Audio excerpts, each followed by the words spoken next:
இத பாரு, ஒண்ணு நீ இல்லனா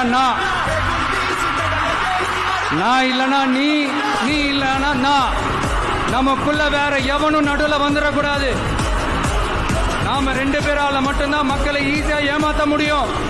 இந்த விஜய் வந்ததுனால நமக்கு பொழப்பே போச்சு. மக்கள் வேற அவனை தான் நம்புறாங்க. நாம வெளியே அடிச்சுக்கிற மாதிரி அடிச்சுக்கிட்டாலும் உள்ள நம்மளுடைய டீலிங் பக்காவா இருக்கணும். மக்களோட ஃபீலிங்ஸை பத்திலாம் நமக்கு கவலை இல்லை. நமக்கு டீலிங் தான் முக்கியம். மாத்தி மாத்தி ஆட்சிக்கு வந்துடலாம்னு நினைச்சோம், ஆனா அது நடக்காது போல் இருக்கு. அதனால நீ என்ன பண்ற?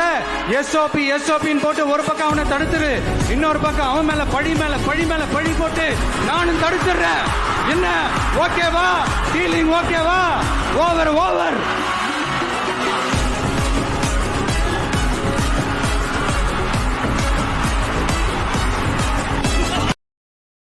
Download ShareChat.